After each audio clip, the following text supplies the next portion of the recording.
മഹാഭാരത യുദ്ധം കൊടുമ്പിരികൊണ്ടിരിക്കുന്ന സമയം കുരുക്ഷേത്ര യുദ്ധഭൂമിയിൽ ജീവനുകൾ പൊലിയുന്നതിനിടയിൽ ഒരു രാത്രി ദ്രൗപദി വിഷാദത്തോടെ കരഞ്ഞുകൊണ്ട് പുത്രൻ അഭിമന്യുവിന്റെ ഭാര്യയായ ഉത്തരയുടെ കൂടാരത്തിലേക്ക് ചെന്നു. യുദ്ധത്തിൽ ഭർത്താവിനെ നഷ്ടപ്പെട്ട് ദുഃഖിതയായിരിക്കുന്ന മരുമകളെ സമാധാനിപ്പിക്കാനല്ല ദ്രൗപദി വന്നത്. തന്റെ ജീവിതത്തിലെ ഏറ്റവും വലിയ സത്യം അവളോട് വെളിപ്പെടുത്താനായിരുന്നു. കരഞ്ഞു കലങ്ങിയ കണ്ണുകളോടെ ദ്രൗപദി ഉത്തരയെ ചേർത്തു പിടിച്ചു പറഞ്ഞു, പുത്രി, ഇന്ന് നീ അനുഭവിച്ച ദുഃഖം നാളത്തെ ലോകത്തിന് ഒരു പാഠമാണ്. എന്റെ ഈ വാക്കുകൾ നീ ശ്രദ്ധയോടെ കേൾക്കുക.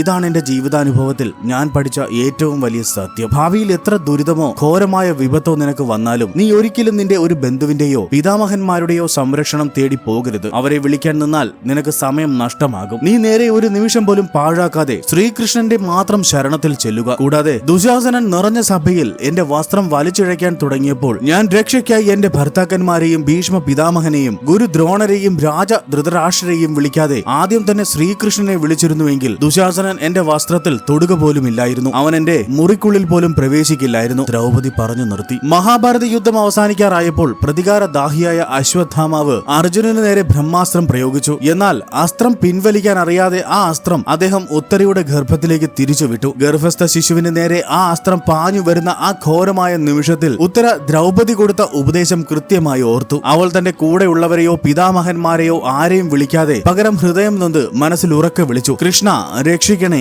എന്റെ കുഞ്ഞിന് സംരക്ഷണം നൽകണമേ. ഒട്ടും വൈകാതെ ലോകരക്ഷകനായ ശ്രീകൃഷ്ണൻ അവിടെ പ്രത്യക്ഷപ്പെടുകയും ആ ഭയങ്കരമായ ബ്രഹ്മാസ്ത്രത്തിൽ നിന്ന് ഉത്തരയുടെ ഉദരത്തിലുള്ള കുഞ്ഞിന്റെ ജീവൻ കാക്കുകയും ചെയ്തു. ഒരു നിമിഷം പോലും പാഴാക്കാതെ ബന്ധുക്കളെയോ അധികാരമുള്ളവരെയോ ആശ്രയിക്കാതെ ഈശ്വരന്റെ ശരണത്തിൽ മാത്രം പോയാൽ ഉടൻ രക്ഷ ലഭിക്കും എന്ന ദ്രൗപദിയുടെ ആ വലിയ സത്യം അങ്ങനെ യാഥാർത്ഥ്യമായി. ജീവിതത്തിൽ ഏതൊരു ദുരന്തമുഖം വന്നാലും അത് ദുശാസനന്റെ ക്രൂരതയാകട്ടെ അല്ലെങ്കിൽ ബ്രഹ്മാസ്ത്രത്തിന്റെ തീവ്രതയാകട്ടെ, നിങ്ങൾ ആശ്രയിക്കുന്ന എല്ലാ മനുഷ്യ സഹായങ്ങൾക്കും പരിധിയുണ്ട്. അവരുടെ ശക്തിക്കും സ്നേഹത്തിനും ഒരു അതിരുണ്ട്. എന്നാൽ ഈ പ്രപഞ്ചത്തിന്റെ നാഥനായ ശ്രീകൃഷ്ണനെ നിങ്ങൾ മനസ്സൊരുക്കി വിളിക്കുന്ന ആ നിമിഷം അവിടുന്നുള്ള രക്ഷാ കവചം ഉടൻ നിങ്ങളിൽ പതിക്കും. കാരണം മനുഷ്യന്റെ സഹായത്തിന് പരിധിയുണ്ട്, പക്ഷേ ഭഗവാന്റെ കാരുണ്യത്തിന് അതിരുകളില്ല. അതുകൊണ്ട് ഒരു നിമിഷം പോലും വൈകാതെ പൂർണ്ണ സമർപ്പണത്തോടെ ഭഗവാനിൽ ശരണം തേടുക. നിങ്ങൾക്ക് ലഭിക്കുന്നത് അമാനുഷികമായ സംരക്ഷണമായിരിക്കും. അതായിരിക്കട്ടെ നിങ്ങളുടെ ഏറ്റവും വലിയ രഹസ്യവും ശക്തിയും. ജയ് ശ്രീ രാധാകൃഷ്ണ. രാധേ രാധേ.